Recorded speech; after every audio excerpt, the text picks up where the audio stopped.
नाज़रीन, रुपया पैसा में आपको खुशामदीद कहते हैं। मैं हूं अली नासिर। अब हर जगह चर्चा एक ही बात का है कि मईशत किस समझ जाएगी। मैंने कल केके की क्लिप देखी। केके ने पहले तो वज़ीर आज़म इमरान खान साहब की तारीफ़ों के पुल बांधे थे, लेकिन अब जब उनको हालात, वाक़यात, मामलात का अंदाज़ा हो गया है तो उन्होंने भी खुल के सोशल मीडिया के ऊपर शोशा छोड़ दिया है और वज़ीर आज़म इमरान खान साहब को इस चीज़ से आगाह किया है कि जनाब वाला मुल्क की मईशत को दरपेश बहुत सारा जो मसला है उसको हल करने की ज़रूरत है। बिलखुसूस बेरोज़गारी और महंगाई के मामले को एड्रेस किया जाए।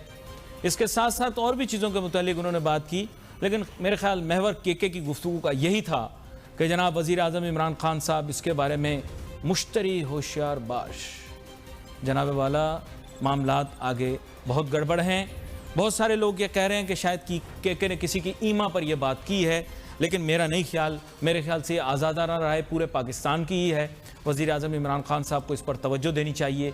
खालिसतन सिर्फ़ और सिर्फ एहसास प्रोग्राम और इस तरह के मामूली प्रोग्राम जिनसे चंद ही लोगों को फ़ायदा होगा, उनकी तरफ तवज्जो देने से ज़्यादा मईशत आगे नहीं बढ़ेगी। मईशत बहुत सारी मुश्किलात का शिकार है, लेकिन मैंने यही सीखा है कि वक्त के साथ साथ चलो, पानी के भाव के साथ साथ चलो, टकराव की तरफ मत जाओ, वरना you will face the ire of the sitting governments. इसीलिए मैंने अपना स्टाइल, अपना रवैया, अपनी जो एक अंदाज़ है उसमें एक तब्दीली खुद ही ज़बरदस्ती लेकर आ गया हूँ। सॉफ्टवेयर अपडेट नहीं है मेरे सिलसिले में, सॉफ्टवेयर अपडेट नहीं होती, क्योंकि मैं कभी भी एक आइडियलिस्ट नहीं था। मैं हमेशा से रियलिस्टिक था। मैंने रियलिस्टिक की बात की जब लोग दीवानावार गुफ्तगू करते थे, क्योंकि हमारे यहाँ मोहब्बत भी टूट के करते हैं और नफ़रत भी बेहद करते हैं। इसलिए हमारे लोगों को पता नहीं है कि बैलेंस क्या होना चाहिए तबीयत में। दरअसल ओवर एक्टिंग मैं नहीं करता नाजरीन, ओवर एक्टर आप हैं। कभी आप लोगों को भुट्टो साहब की ज़ात से मोहब्बत हो जाती है, कभी नवाज शरीफ साहब से मोहब्बत हो जाती है, कभी इमरान खान साहब से मोहब्बत हो जाती है, और फिर उतनी ही जल्दी आप लोगों की मोहब्बत ख़त्म भी हो जाती है। कभी आपको मुल्क के इदारों से उम्मीदें, तवक्कुआत लग जाती हैं, कभी आप साकिब निसार साहब से मोहब्बत कर बैठते हैं, कभी मुशर्रफ से मोहब्बत कर बैठते हैं। रिज़ल्ट जब आपको नहीं मिलता तो फिर आप दोनों को भूल जाते हैं। मुझे आज भी याद है कि चौधरी इफ्तिखार जब एक अहम ओहदे के ऊपर फाइज थे, उन्होंने जो इक़दाम किए उनकी कितनी पजीराई हुई, लेकिन जब वो अपने ओहदे से हटे तो लोगों ने उनके मुतालिक क्या बात की। क्योंकि ओवर एक्टर आप हैं नाजरीन, आप सब लोग ओवर एक्टर हैं, आप ओवर जज्बाती हैं। प्रॉब्लम आपके साथ है, प्रॉब्लम मेरे साथ नहीं है। यहाँ पर एक अहम गुफ्तगू ये हो गई। अब इसके बाद स्टॉक एक्सचेंज की जाने बातें। स्टॉक एक्सचेंज के मुतालिक लोगों ने मुख्तलिफ आरा दी। कुछ लोगों ने मार्केट में हफ्ते के रोज़ ही मिठाइयाँ बांट दी। वज़ीर आज़म इमरान खान साहब ने एतमाद का वोट ले लिया। अब स्टॉक एक्सचेंज जो है वो ऐसे कमाएगी, छप्पर फाड़ के हमें मिलेगा पैसा, लेकिन ऐसा ना हुआ। एंटी क्लाइमैक्स उल्टा हो गया। स्टॉक एक्सचेंज गिरावट का शिकार हो गई, सख्त तरीन दबाव का। आज हमारे शो के ऊपर बहुत ही अहम मेहमान शामिल गुफ्तगू हैं। कैपिटल्स के एक्सपर्ट जनाब फरीद आलम साहब, किसी तारुफ का मोहताज नहीं है, बहुत बड़ी जिसे मैं कहूँगा कैपिटल मार्केट्स की फर्म के सरबराह भी हैं। वेलकम करता हूँ सर आपको शो में। जी thank you very much. Farid Alam साहब, अब मसला कुछ ऐसे है कि जितना ही ज़्यादा मैं जज्बाती हूँ उतने ही ज़्यादा आप मुतवाज़िन शख्सियत हैं, तो आपसे मुश्किल सवाल मुझको पूछना है।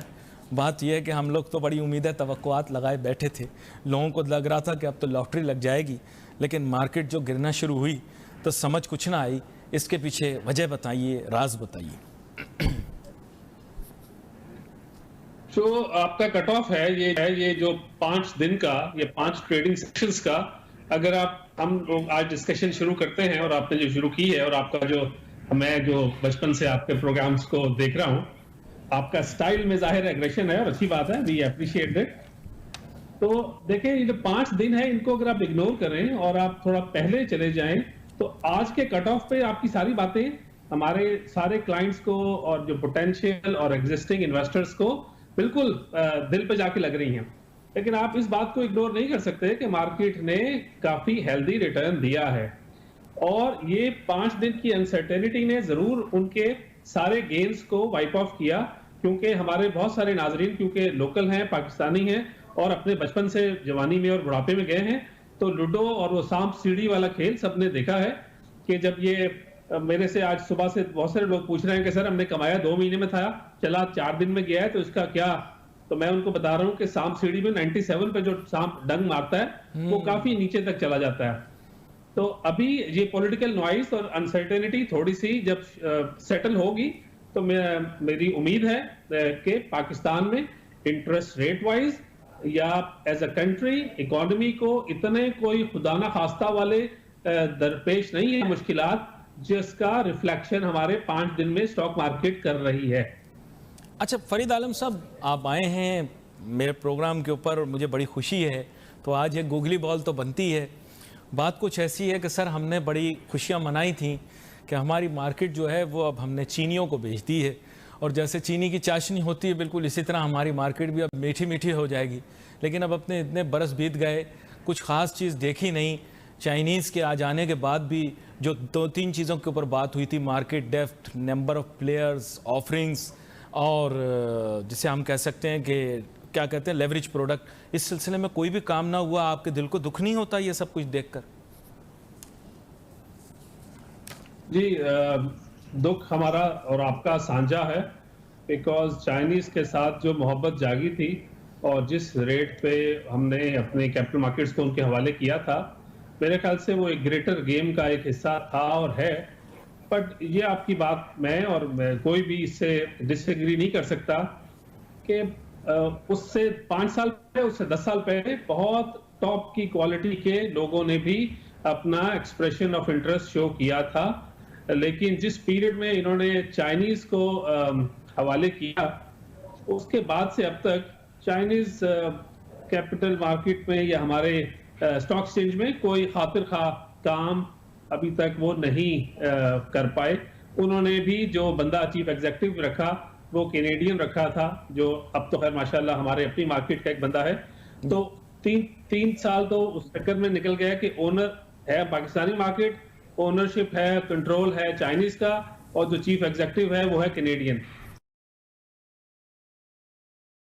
तो ये ग्लोबलाइजेशन का एक वास्ता नादिर किस्म का बन गया था। अब एटलीस्ट 3 वेरिएबल्स में 2 वेरिएबल्स तो लोकल हो गए हैं। तो अब उम्मीद की जा रही है कि Farrukh Khan is an old hand और एक्सपर्ट हैं अपनी फील्ड के, और एक्सेसिबल भी हैं और समझते भी हैं सारी बातों को। एक छोटी थोड़ी बेहतरी आ जाएगी। एक छोटी सी ब्रेक लेते हैं, फिर आपने ग्लोबलाइजेशन की बात की, तो फिर बात यह है कि स्टॉक एक्सचेंज का मालिक जो है वो भी तो एक ग्लोबल सिटीजन ही है ना। लोगों को पता हो ना हो, लेकिन ना तो वो चाइनीज़ है और ना वो Pakistani. He is a global citizen, one of the richest people in the world, लेकिन उनका नाम लेने से हर आदमी घबराता है। ऐसा क्यों? Let's take a short break.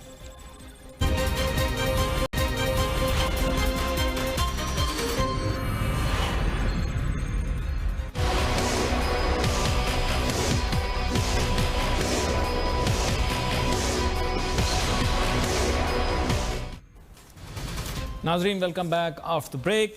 हमारे साथ मौजूद हैं जनाब फरीद आलम साहब, और गुफ्तगू कर रहे थे हम ब्रेक पे जाने से पहले। इन्होंने भी इस चीज़ से मेरे ख्याल से इत्तेफाक ही किया कि उम्मीदें तवक्कुआत बहुत थी, लेकिन फिर स्टॉक एक्सचेंज के अंदर कुछ ख़ास हो ना सका। बहुत सारे और भी ऐसे लोग थे जो कि तालिब थे किसी तरह के उनको मिल जाए स्टॉक मार्केट, लेकिन उनको न मिली। चाइनीज़ को मिल गई फरीद आलम साहब। लेकिन सच बात यह कि मार्केट का हकीकी मालिक तो सर ना चाइनीज़ है, ना कैनेडियन है, ना पाकिस्तानी है, ना फ्रांस का शहरी है, ना स्विट्ज़रलैंड का शहरी है। वो तो ग्लोबल सिटीज़न है सर। हमारे मुल्क के बैंकिंग सेक्टर के अंदर भी उसका बड़ा अहम किरदार है। हमारे मुल्क की फिलैंथ्रोपी के अंदर भी वो नंबर 1 है। हमारे मुल्क के अंदर प्रॉपर्टी भी मेरे ख्याल से सबसे ज़्यादा उसके पास है। पीर बाबा के पास भी इतनी प्रॉपर्टी नहीं है जितनी उनके पास है। क्यों हम उनका नाम लेने से घबराते हैं? चलो अच्छे आदमी हैं, बहुत नेक आदमी हैं, बहुत नेकी का काम करते हैं। पाकिस्तान में उन्होंने बहुत सारे फलाई इदारे चलाए हैं, पाकिस्तान बनाने में उनका बड़ा अहम किरदार रहा है। सच्ची बात है कि सर मार्केट तो उन्हीं की है, लेकिन कोई मानता नहीं है। क्यों नहीं मानता?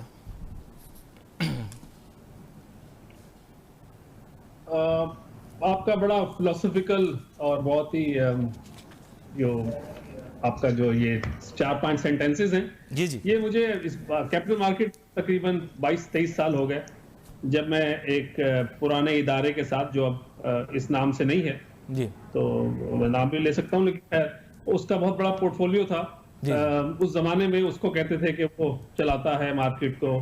फिर 4-5 और लोग आए, मैं अभी लोकलाइज पे बात कर रहा हूं, मैं ग्लोबल आपके इशारे को पिक नहीं कर रहा जानबूझ के। जी जी। तो मेरा ख्याल है कि we have come a long वे।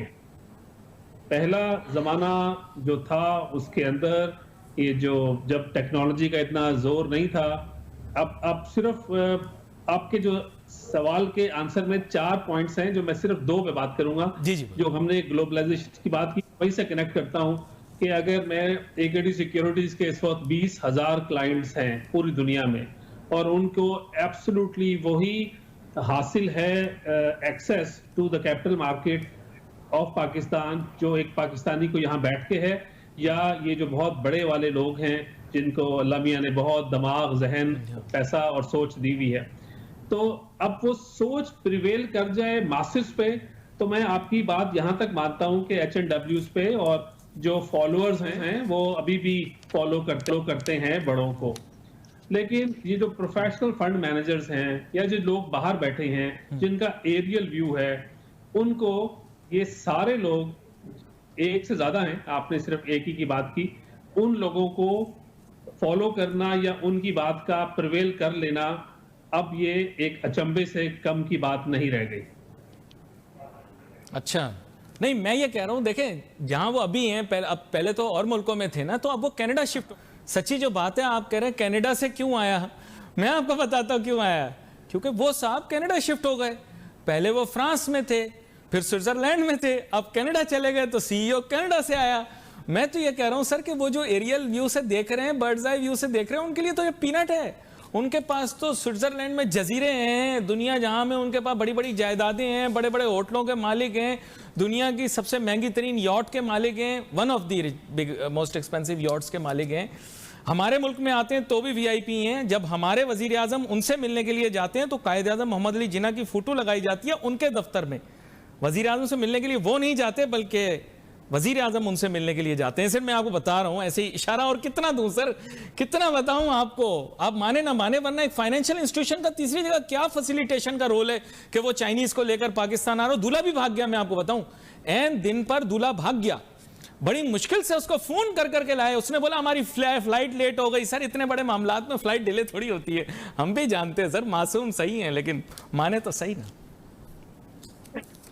अली भाई, बात यह है कि ये जो प्लेटफॉर्म है ना, इस प्लेटफॉर्म ने बायर को सेलर से मिलवाना है। सही। अब जितना ट्रांसपेरेंट, जितना अच्छा होगा प्लेटफॉर्म, उतना ही लोग इसके ऊपर ईमान ला के काम करेंगे।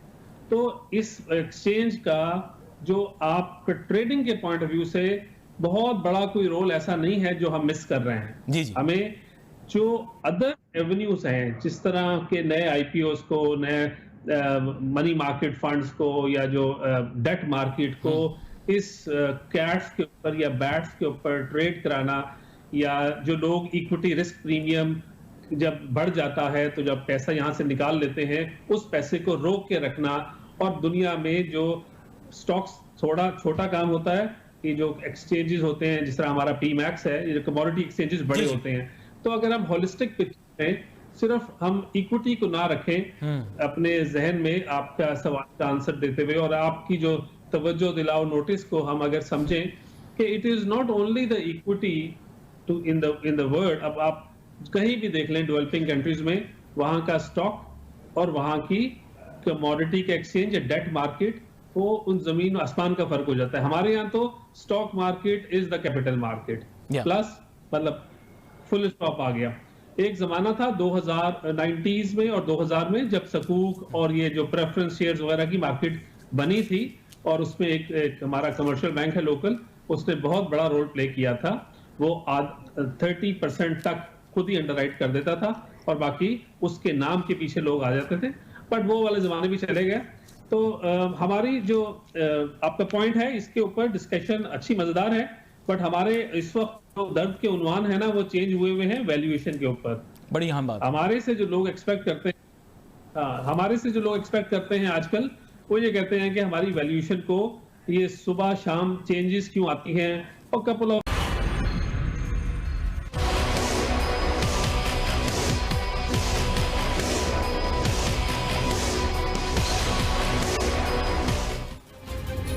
Today we have with us a very seasoned player from the capital market. तो फरीद आलम साहब के साथ बात हो रही है और फरीद आलम साहब सही बता रहे हैं कि हमारी मार्केट के अंदर लोग वैल्यूएशंस के मुतालिक बहुत ही अहम सवालात करते हैं, लेकिन अनफॉर्चुनेटली हमारी कोशिशों के बावजूद फरीद आलम साहब हमारा इन्वेस्टर इतना ज़्यादा एजुकेट नहीं हो पाया, और जिन लोगों को पता भी है वो भी बहुत ही प्रिमिटिव किस्म की वैल्यूएशन मेथडोलॉजी को यूज़ कर रहे हैं। अब मैं जहाँ भी बात करता हूँ तो लोग ईपीएस की बात करना शुरू कर देते हैं। आपके ख्याल से क्या ईपीएस और मल्टीपल्स के ऊपर बुनियादी तौर पे शेयर को ख़रीदा या बेचा जा सकता है इर्रिस्पेक्टिव ऑफ मार्केट कंडीशंस? जैसे अभी आपने जिक्र किया था इंटरेस्ट रेट्स का भी, लोग इस तरफ तवज्जो नहीं देते बल्कि बिल्कुल बुनियादी नुकात के ऊपर स्टॉक एक्सचेंज के अंदर शेयर्स की वैल्यूएशन के मुतालिक बात करते हैं। क्या राय देना चाहेंगे? जो ईपीएस को हम इग्नोर नहीं कर सकते, लेकिन ईपीएस एक अकेला टूल रह जाता है अगर हमने बैंक्स को या टेक्नोलॉजी कंपनीज को वैल्यू करना हो। जी जी। आज से 10 साल 5 साल पहले जब एक टेक्नोलॉजी कंपनी को हम या फूड सेक्टर आइटम को या जो हमारे कंज्यूमर को हम वैल्यू करते थे प्राइवेट इक्विटी के लिए, वन टाइम ऑफ सेल्स पे, वन टाइम ऑफ रेवेन्यू पे, तो बहुत अजीब सा लगता था। फिर हमने देखा कि दुनिया कहां से कहां गई और क्या चेंजेस आई। तो अर्निंग पर शेयर फॉर नोवर्स या जो फर्स्ट टाइम इन्वेस्टर जो फाइनेंस मार्केट से, जो फाइनेंशियल मार्केट से या उसकी बैकग्राउंड फाइनेंस की नहीं है, उसके लिए बहुत इंपॉर्टेंट है। एटलीस्ट इससे ये आइडिया हो जाता है कि कंपनी जिसमें आप इन्वेस्ट करने जा रहे हैं वो लॉस नहीं कर रहे। राइट। इसके लेकिन ये स्टार्टिंग है। फिर इसके बाद आपने ये मैट्रिक पास कर लिया, उसके बाद आपने बहुत कुछ और भी देखना है कंपनी को, सेक्टर को। और दो अप्रोचेस हैं दुनिया में शेयर्स को सिलेक्शन की। अगर मैं ग्लोबली बात बताऊं, एक है वो पहले जो आते हैं पाकिस्तान जैसे मुल्कों में, लोग पहले वो देखते हैं कंपनी, एक कंट्री का व्यू, फिर वो टॉप डाउन अप्रोच हम अपने नाजरीन को, जो हमारे लिए नए जो इस दफा इन्वेस्टमेंट्स के लिए लोग आते हैं, पूछते हैं। एक है टॉप डाउन अप्रोच, एक बॉटम अप अप्रोच। तो जो जिसके लिए पूरी दुनिया ओपन है, अगर पाकिस्तान में आ रहा है तो पहले वो देखेगा कि पाकिस्तान की इकोनॉमी कैसी है, करंट अकाउंट्स कैसे हैं, डेफिसिट्स कैसे हैं। फिर वो जाएगा सेक्टर पे, फिर सेक्टर में वो सबसे जो बेस्ट कंपनीज हैं एक दो वो पिक करेगा। फिर वो मैनेजमेंट से मुलाकात करेगा, जिसमें हम जैसे ब्रोकरेज हाउसेस बड़े हैंडी उनको देते हैं एक्सेस टू द कॉर्पोरेट्स। हम उनको लेके भी बाहर जाते थे, आजकल कोरोना की वजह से रुके हुए हैं, और उनको यहाँ पाकिस्तान में ही बुलाते थे। तो सारी वो बातें अर्निंग गाइडेंस तक लेके फिर एक्सपोजर लेते हैं। अच्छा, अब आप आ जाएं कि लोकल्स के लिए। लोकल्स पे ये है कि जो बहुत सारा डाटा इस वक्त, चाहे वो एफपीएस का हो, चाहे वो इन्फ्लेशन से रिलेटेड हो या कुछ सेक्टर से रिलेटेड हो, जिस तरह आज ऑटो के नंबर्स आने हैं, तो सारी दुनिया, मुझे खुशी है कि इंतजार में बैठी है।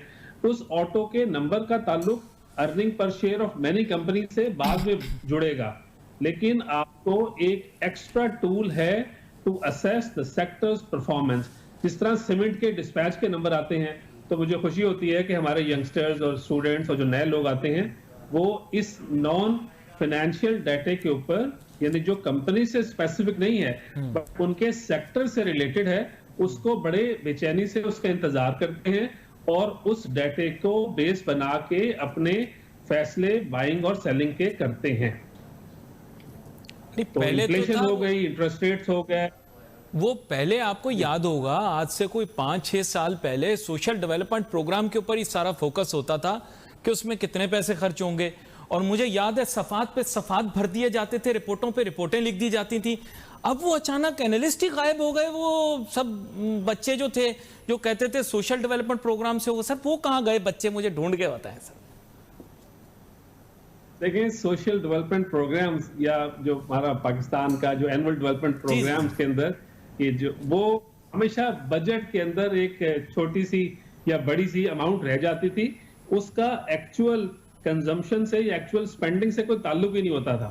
आपने एलोकेट कर दिए बिलियंस ऑफ अमाउंट, और हर साल पता चला कि वो उसमें से 30% स्पेंड हुआ, बाकी सारा का सारा अनयूटिलाइज रह गया। और उस बजट डॉक्यूमेंट में उस चीज को पढ़ने के लिए, पिक करने के लिए बहुत दुनिया बैठी होती थी कि इस दफा हमारा एनुअल जो डेवलपमेंट प्रोग्राम है वो बहुत साइजेबल है, तो उससे हमारी सीमेंट और स्टील और कंस्ट्रक्शन एक्टिविटी होगी और कंपनी चलेंगी वगैरह वगैरह।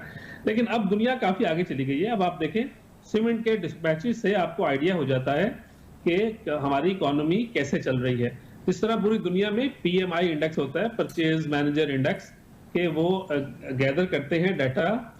उसमें वाइटल डाटा तो है आपकी, वो तो खैर बड़ा एक कॉम्प्लेक्स किस्म की एक चीज है। पाकिस्तान में आए थे हम, AKT सिक्योरिटीज के साथ मिलकर वो करना भी चाह रहे थे कुछ, लेकिन वो थोड़ा महंगा था और हमारे लोग जो है ना अपना डाटा देते हुए थोड़ा कतराते हैं। जी जी। तो उन्होंने जो मैपिंग करनी होती है अपनी, एक किसी मुल्क की इकोनॉमी ग्रो कर रही है कि स्टैग्नेंट है या खराब हो रही है, तो वो एम्प्लॉयमेंट, सेल्स, इन्वेंट्री और the couple of more variables जिसकी बेस बना के वो